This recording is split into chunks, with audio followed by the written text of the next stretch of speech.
What's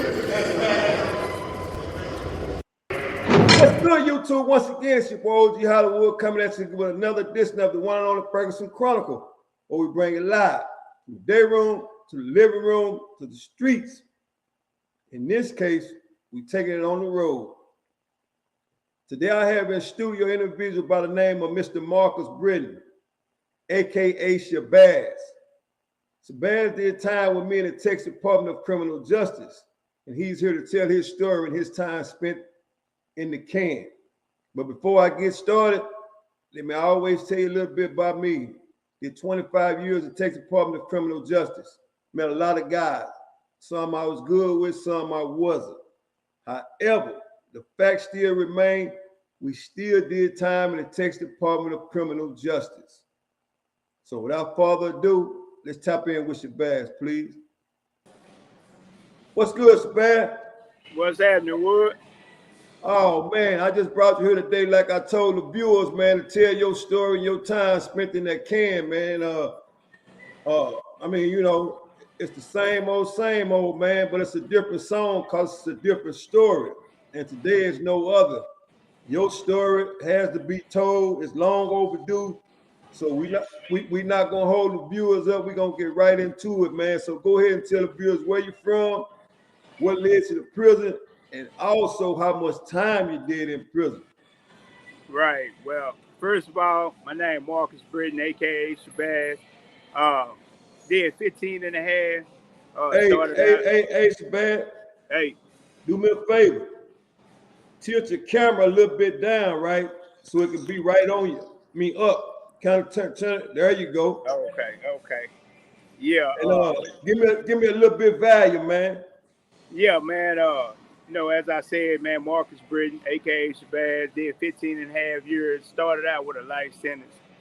Ended up, gave it back, came back with 22 years. Did 15 and a half on 22 years for murder. Started out as a capital murder. What else can I say about that, man? I got certified as a juvenile, and I was placed in an adult facility at the age of 16, going on 17 years old. And hey, man, just did my time and did my thing down there to the best of my ability, and came out a better man for it. And I wouldn't change it for the world, man. It is what it is, man. We got to go through it, go through something to get to something, man. So where I'm at in my life now, I'm fully satisfied with it, man. So let me ask this before we get started, man. Because I know most people that did time in prison in Texas, the majority of those people are from Texas, right? Right. Where are you originally from? Well, I lived in New York for a while, and so starting out, I got a lot of Jamaican ties. I had a lot of Jamaican ties coming into prison, and as you all know, if anybody from Dallas know, having Jamaican ties, being a Jamaican, being from anywhere other than Dallas, Texas, at that time in the 80s, in the mid to late 80s, wasn't a popular thing, because the Jamaican community arrived in Dallas, Texas, man, and they wreaked havoc in Dallas, you know. So given my ties, when I first entered prison, a lot of people thought I was gonna have a lot of problems, but I was already street approved when I got there, so I wasn't worried about nothing, man. I'm gonna be a man on any level, you know what I mean? So I went into prison with those ties, and I didn't deny those ties. And hey, man, I got through it, man, and I did my thing, man. And like I said, I came out a better man for it. So let me ask this, man. So during your time in the Texas Department of Criminal Justice, man, what unit did you arrive on first? Well, when I first hit, I had just turned 17, entered the back gates of the Beto 1 unit. And the reason that I went to the Beto 1 unit, because I came in hot, man. You know what I mean? I came in on the diagnostic unit. I got into a fight on the a diagnostic unit, a fight of my choosing. You know what I mean? I chose you know what I mean, to have that fight. You know, then nobody pressed that upon me just because I was young, because I was real street savvy at the time. So, you know, so they said they're going to send me somewhere, you know, with some young gladiators there where they like to do what I like to do. They like to fight, you know what I mean, and cause ruckus, you know what I mean, and wreak havoc. So they sent me to the B-01 unit. And, hey, man, just went in hot. And, you know what I mean, I came out, you know what I mean, still hot, you know what I mean. So you say I'm a hot boy if you want to, man, you know. So let me ask this, man. So first entering that B-01 unit, right? Right.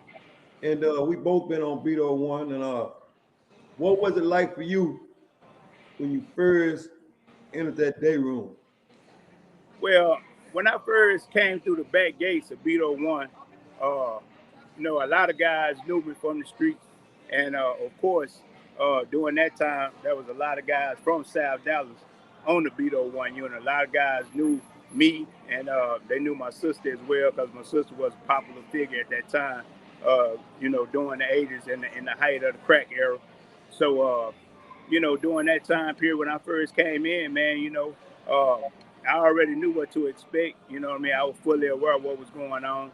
You know what I mean? Like I say, I was street savvy, man. I had already been pretty much groomed, you know what I mean, to handle any given situation that came upon me, man. You know what I mean? So, you know, I came in, you know, I knew what to expect, and I did what was required of me. And a lot of guys, you know, when that first came, they asked about me, man, 16, 17-year-old dude just hit the unit, man. Oh, you know what I mean? Yeah, that's our straight brother.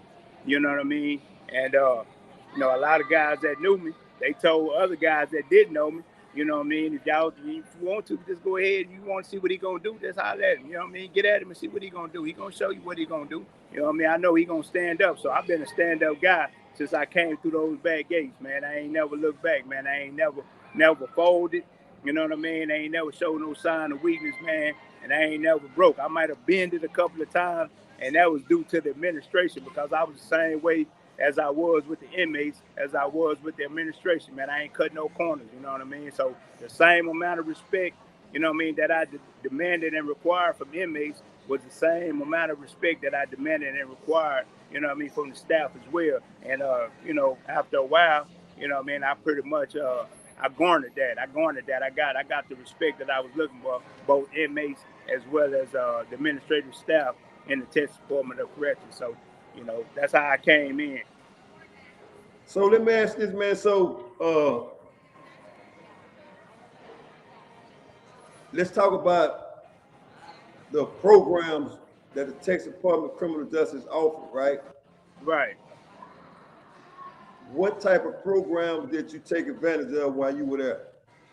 Well, when I first got there, I was told, you know, a lot of my partners that had been there for a while, a lot of my partners that knew the politics of prison, had told me, man, you know, go ahead and take your vocational trade. And if you take your vocational trade of any kind, that'll get you out the fields. And the fields, for those who don't know, the fields is pretty much modern day slavery, man. We did everything from the field. We didn't pick broom straw, we didn't pick cotton, we didn't cook potatoes, anything you can name. You know what I mean? That our people picked during the times of slavery, or any type of labor that our people did in the time of slavery. That's the type of labor that they had in prison. So, you know, I took a vocational course just to get out the fields primarily, and it was a vocational course dealing with computers. And you know, once I got there, you know, I took a liking to it and I took advantage of it, because in my mind I said, hey man, ain't shit going on the wing, you know what I mean? So let me learn something, you know what I mean? Because at that time I didn't have a GED or nothing, you know. So I took full advantage of all that stuff, you know. And like I say, I was still wild and doing my thing, you know what I mean? I'm still gonna get down, but at the same time, I had enough sense to realize that the only way that I'm gonna improve my situation is by taking advantage of all the tools that they had provided for us, you know, which was limited, but they did provide tools for us. So anybody that get out here with an excuse, that's just what it is. It's an excuse, man, because whatever you wanted to do in prison, man, I came out with an associate degree in business eventually. You know what I mean? I took a bunch of college courses, got a bunch of college credits, you know, under my belt. I can go back to college right now if I want to, and I won't be that far removed from receiving a master's degree. Uh, So, you know, it's just a matter of applying yourself, man, and putting all the bullshit to aside. Because at some point, you got to grow up in prison, man. You can't keep on doing the same old thing and expect different results. You know what I mean? So, everything that I learned and everything that I went through educationally, you know, it prepared me for society, man. And at this point in time, I'm a business owner. You know what I mean? I have my own transportation company. You know what I mean? Because I applied myself.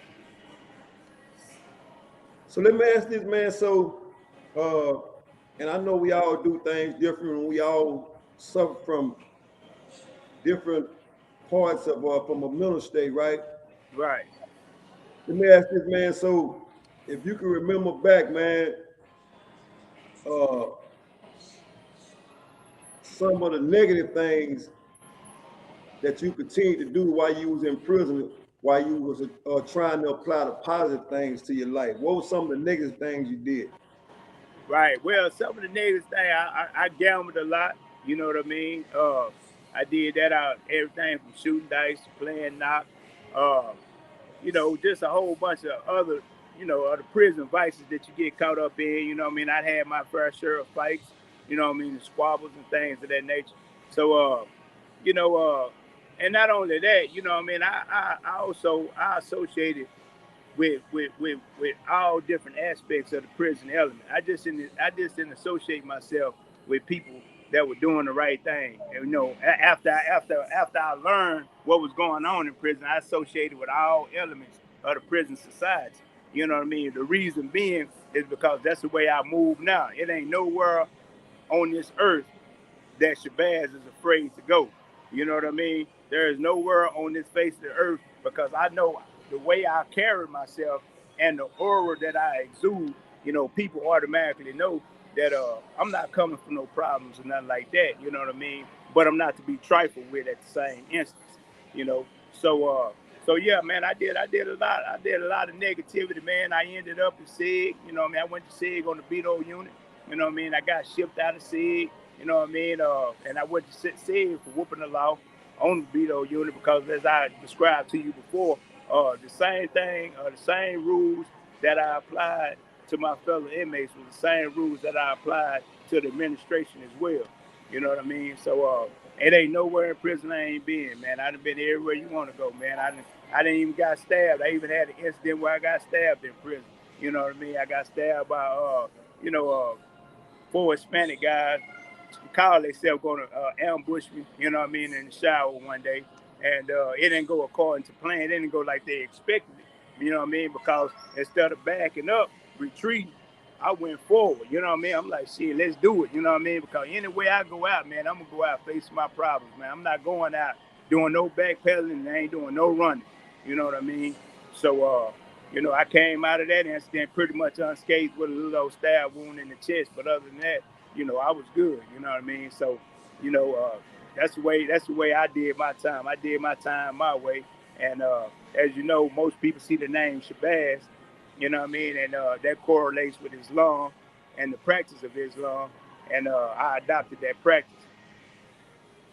So let me ask this, man. So let's talk about uh the time that it came for Shabazz to be released from the Texas Department of Criminal Justice, right? Right. How did you prepare yourself mentally when it came time for you to be released? Well, when it came time for me to be released, uh, I pretty much had a free society mentality already.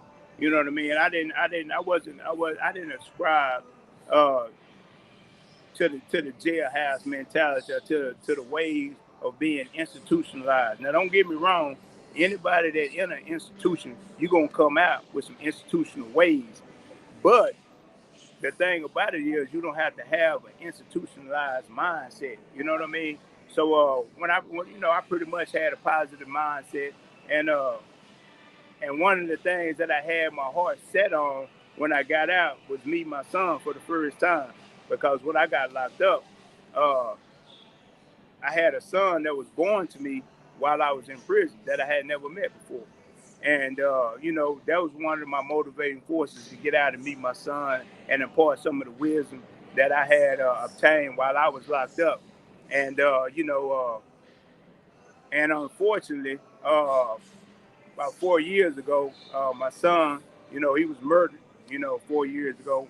Most difficult time of my life, hands down, you know. And but one thing that I can say that prison prepared me for that moment, because you know, I learned most of all the universal laws while I was in prison. And one of the universal laws that I learned that I apply is that, you know, degree of attachment equals the degree of misery. You know what I mean? And although I was attached to my son, because when I got out, you know, me and him, you know, we had a real good rapport. We met each other, and we got along really, really well. He understood me, I understood him. We had the same type of attitude, same type of mentality, you know, and like I say, that you know, prison prepared me to deal with that tragedy. You know what I mean? And you know, like I say, man, it ain't nothing that hasn't been done to me yet. You know what I mean? That I haven't been able to withstand, because that's the second child that I lost since I've been out. You know, second son that I lost since I've been out.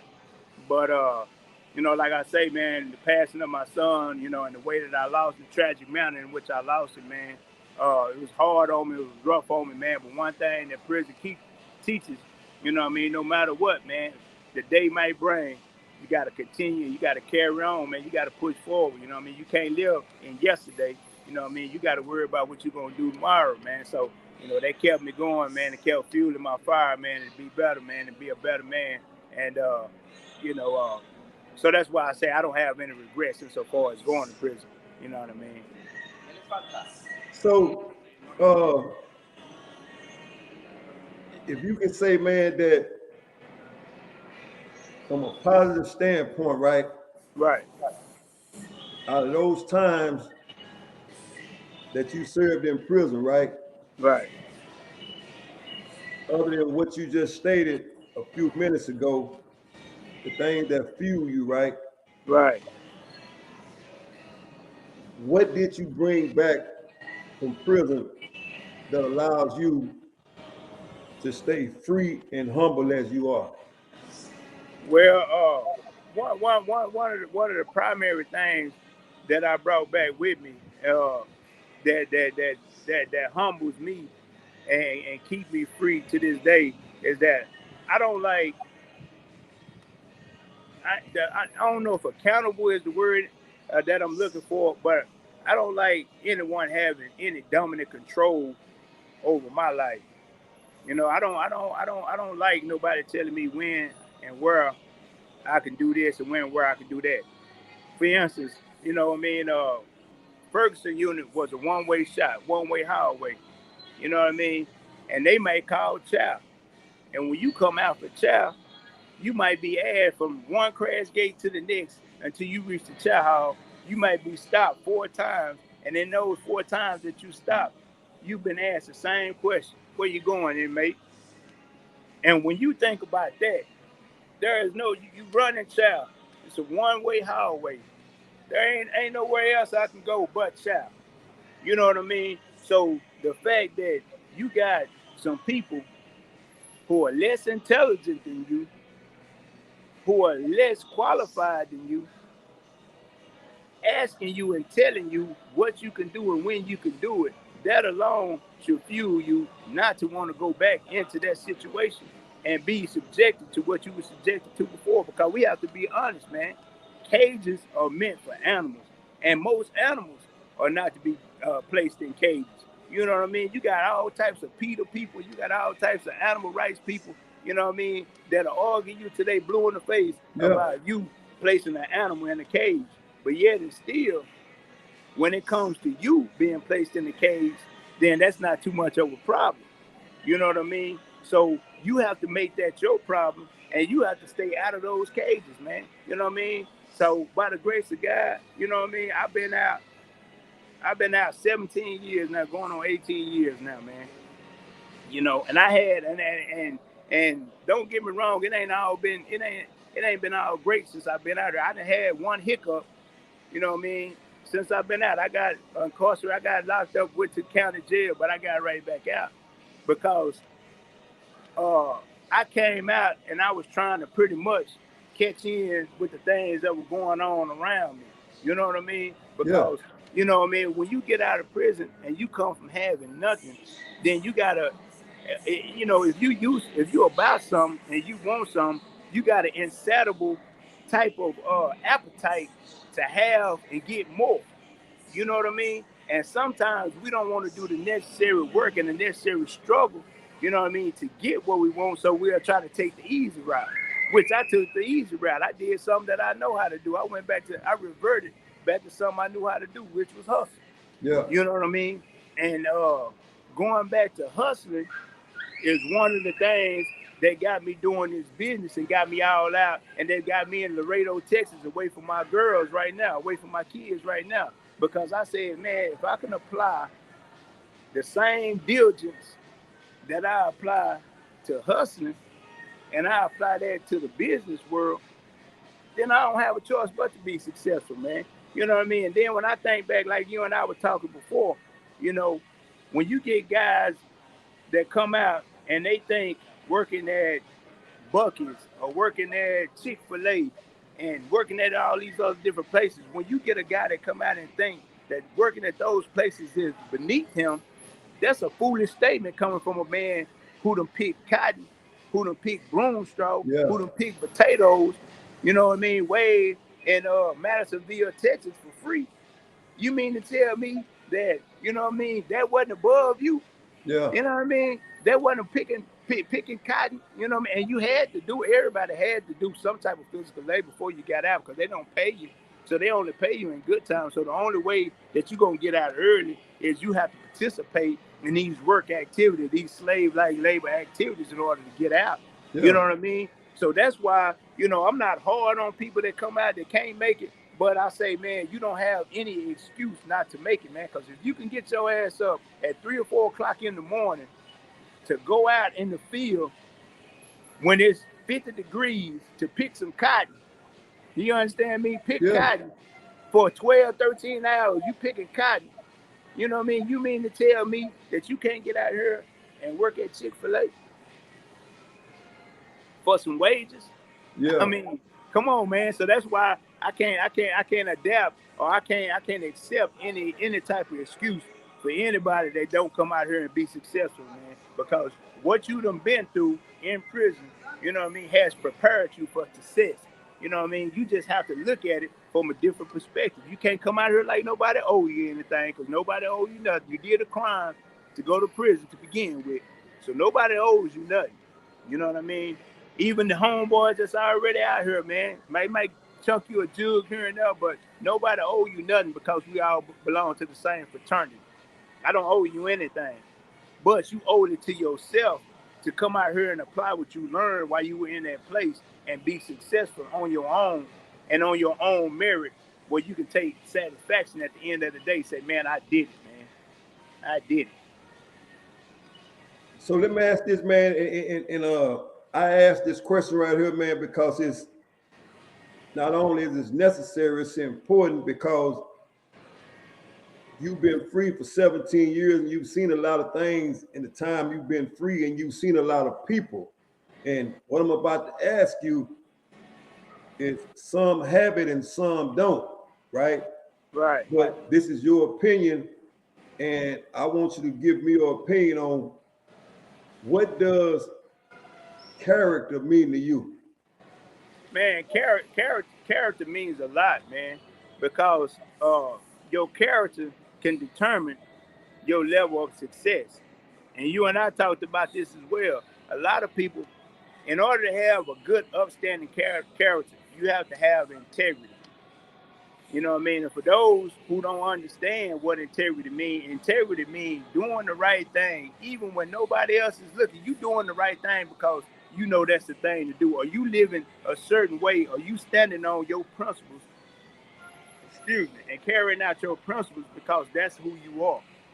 I give you an example. One example is, if you're a person with good manners and you are of good hygienic quality, you know what I mean? Yeah. You don't just wash your hands after you use the restroom in public places. You wash your hands after you use the restroom, even when you're at home in the privacy of your own home, because this is who you are. This is who you are. You don't change. You can't change up who you are. That's what a saying that I learned a long time ago is good manners never fails the man that has it, because they always with you, because that's who you are. But when it's a facade, when that's not your true personality, that's not your true character, it's gonna tell over time. You know what I mean? And I've had some guys, you know what I mean, that I've done time with, you know what I mean. And one of the things about doing time with guys, and the only guys that I associate with now on a close level, and we don't even consider each other as friends, associates, bro. We consider ourselves being brothers. You know what I mean? Lil Ron Dietrich Williams. That's one of me and Ron talk all day, every day.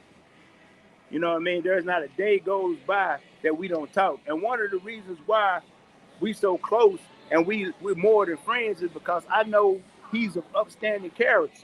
I know what I'm getting every time. I know what I'm gonna get from Dietrich Williams. You know what I mean? It's not a question. You know, Tony Husband, I know what I'm getting from Pretty Tony. Every time I know what I'm gonna get from Pretty Tony. It's not gonna be a change up. You know what I mean? And we might have disagree. We might not always agree on the same thing, but we're gonna always agree to disagree because of the love and the bond that we have for one another. I've also had guys who didn't have so much of an upstanding character and I'm gonna say it like this: some guys that I might have helped get a job or two before. You know what I mean? Because hey man, I turn you on to a job, but at the end of the day, the character trait that guy have, although we came from prison together, your character trait is not going to allow you to be true to those who are true to you. And it's going to always reveal itself, whether it be today, tomorrow, 10 years from now, it's going to always reveal itself in one form or fashion or another. You know what I mean? Because one thing about it, man, people always talk about hate and envy. You know what I mean? Envy comes from those who are in your circle, your internal circle. That's where envy comes from. You know what I mean? And if you have somebody or you know somebody that's envious of you, you know what I mean?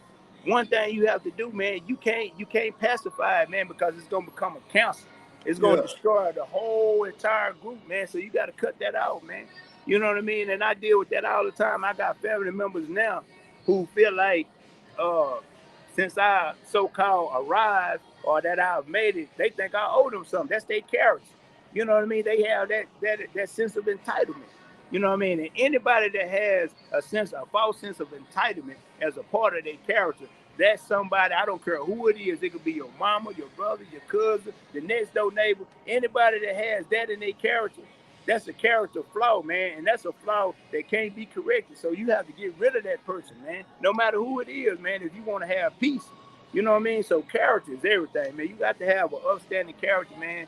And, you know, I build my character up to the point where, you know, I can go anywhere, you know, people recognize me.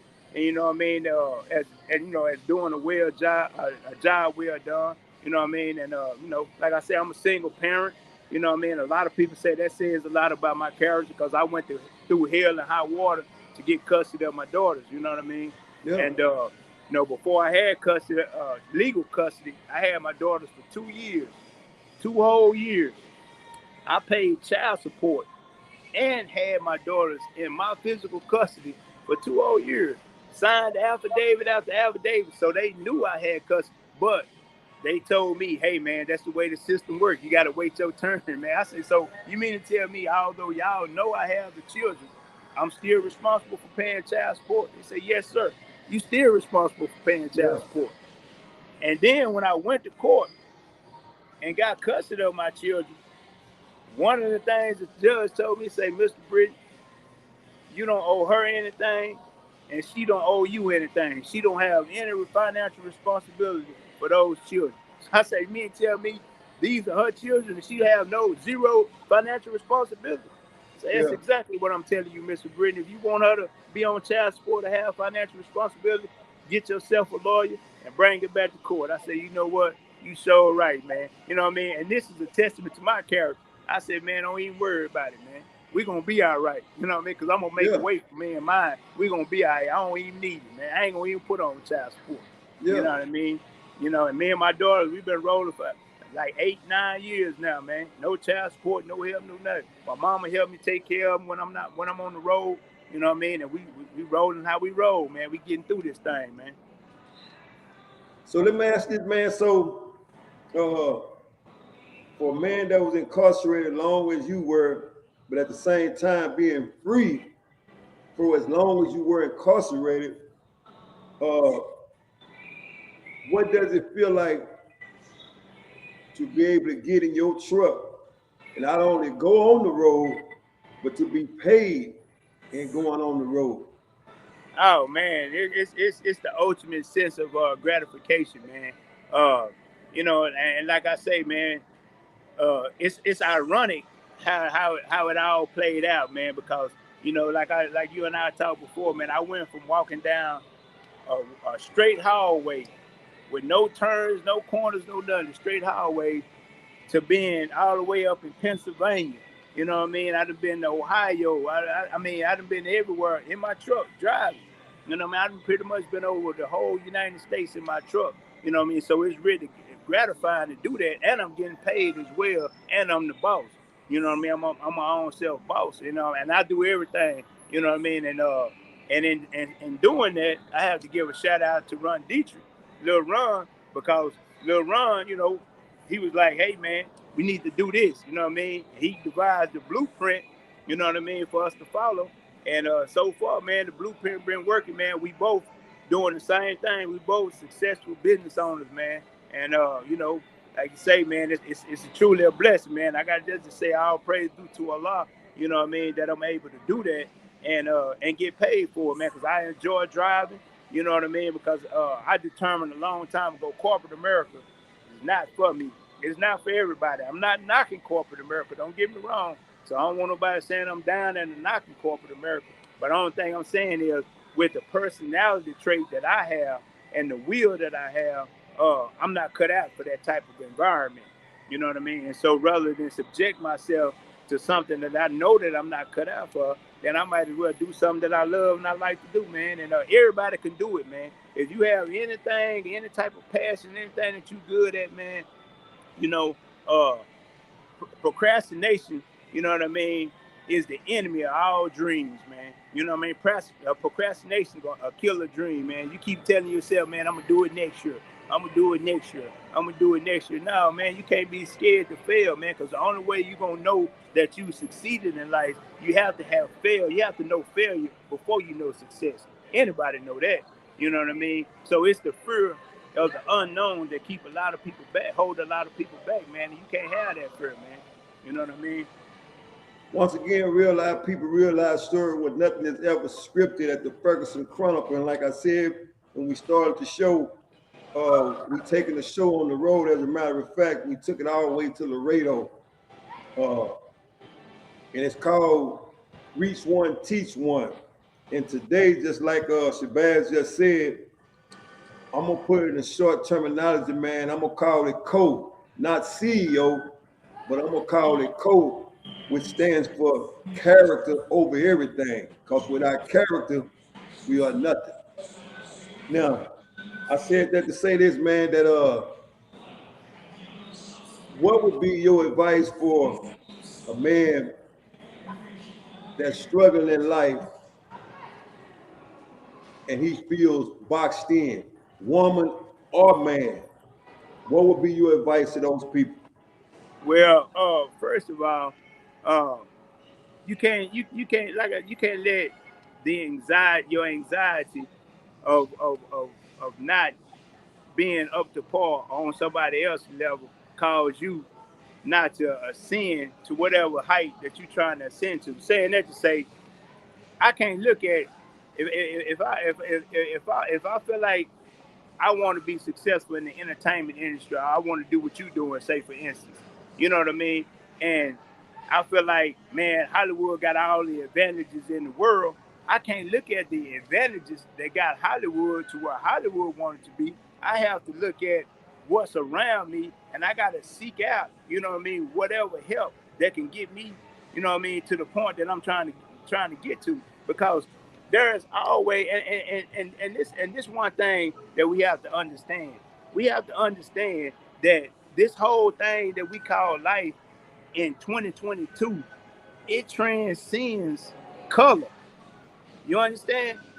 We have to get out of the elementary mindset, because you have to think, when you were in kindergarten, you're in elementary, all you do is color all day. Only thing you do is learn your colors. You know what I mean? And then once you learn your colors, you graduate and you learn your numbers, you learn words, you learn sentence structure. So we have to graduate from color. We got to graduate from saying, oh, they won't allow me to do this, or I can't do this because I'm black. Everybody hating on the black man, or everybody hating on the Hispanic people. We got to transcend that, because it's bigger than just that. You know what I mean? You have to adopt an ideology, and you have to live an ideology of whatever it is you're trying to get to. You see what I'm saying? So it's not going to happen for you or to you just because you wanted to. You can't lay in your bedroom day in and day out and expect to receive whatever it is you're trying to do. So if you feeling boxed in and you feeling like there is no other way to turn, it's just because you ain't looking. Because it's out there. It's all types of advantages and help and groups that you can seek out that's doing the exact same thing, but we become too conditioned to believe that the reason why we can't succeed in life is because we black. It's because we Hispanic. It's because of, I've been to prison. You know what I mean? Nobody gives a damn if you've been to prison before. Nobody gives a damn. Because when you look at it, if that was the case, if people gave a damn about you being in the prison, Martha Stewart would have been done. Yeah. You see what I'm saying? Although she was Martha Stewart before she went to prison, after she went to prison, she came out, she was still Martha Stewart, and she done ascended to greater heights now than she did before she went in. Why? Because she had, in her mindset, she had that fire that was fueling her all those years that she was incarcerated, and she had all those ideas jumbled up inside of her, you know what I mean? And then when she come out, she just let it go, man. You know what I mean? So we got to do the same thing, man. We can't allow ourselves to be boxed in. You know what I'm saying? So, like I do with everybody else, man, I'm gonna ask you to acknowledge the people that have played a part in your life when you was incarcerated, and now that you're free, to equal up to becoming a better man, which you are today.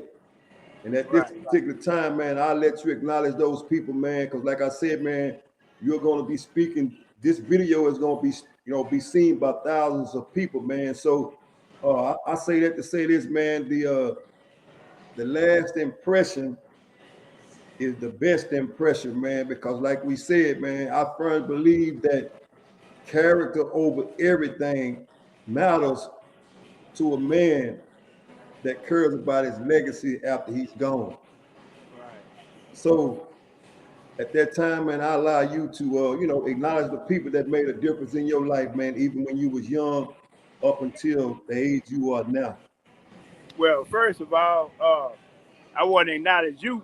You know what I mean? As I told you before on that little clip that I had done before, when I first came in the system, you know what I mean? I don't know what it was that allowed you, you know what I mean, or put it in your heart for you to take a liking to me.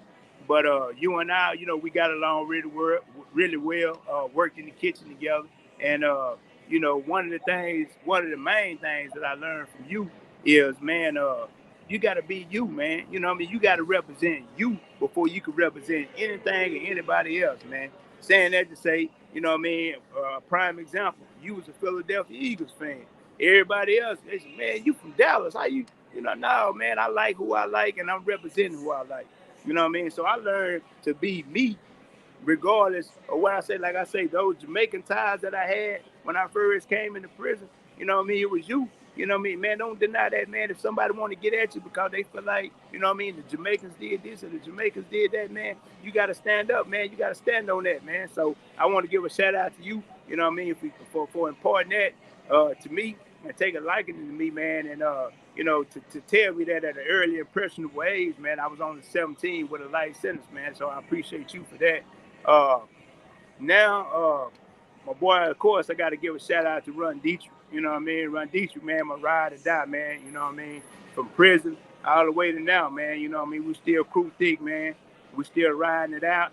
You know what I mean? Never a dull moment, man. You know what I mean? We're going to ride together and we're going to do whatever together, man, because, you know, that's how we are. That's my brother. You know what I mean? Not determined by biology, but by choice, man. And one thing people got to understand, man, you can only choose your family to your liking according to the character of that person.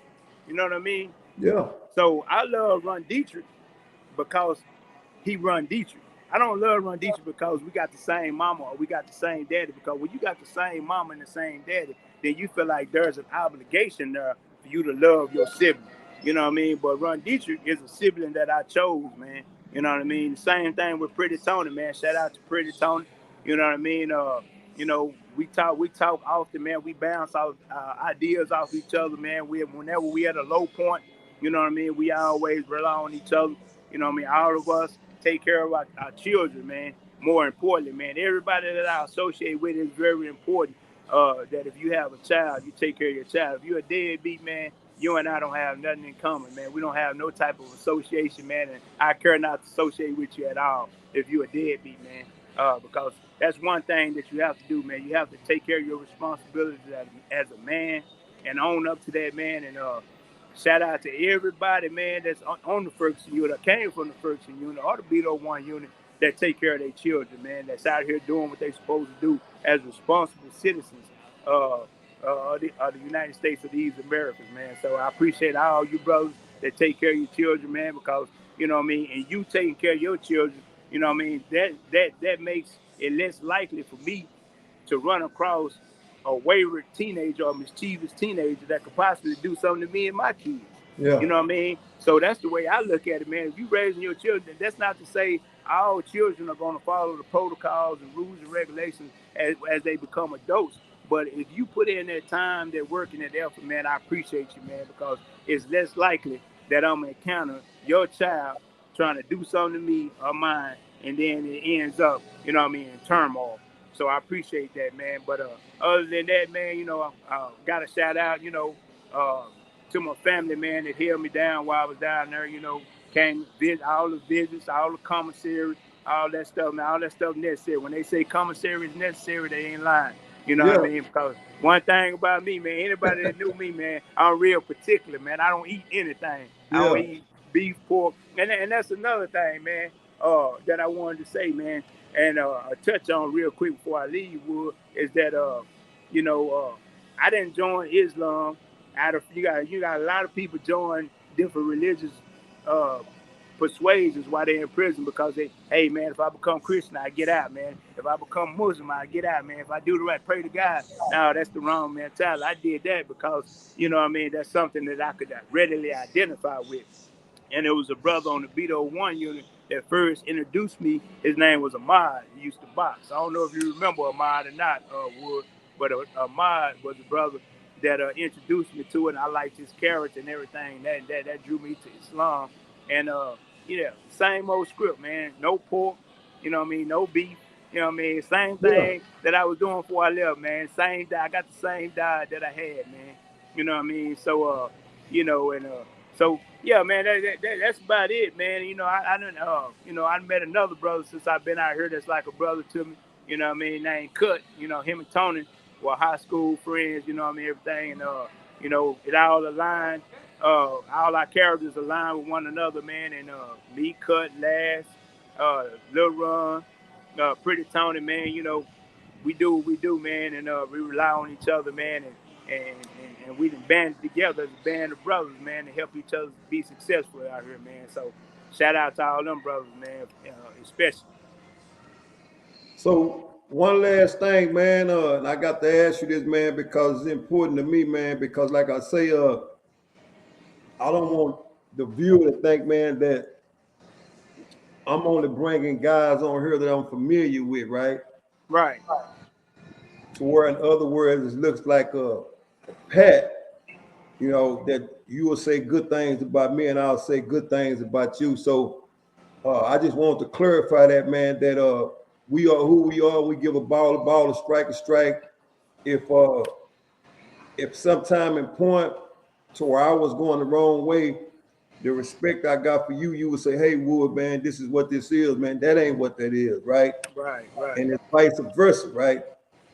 So I just want to clarify that, man, for anybody that might be watching this video. You are not looking at two people that in other words, what we call it are dick riders. We don't do that. So I just want to clarify that for the people, that we are what we are, right?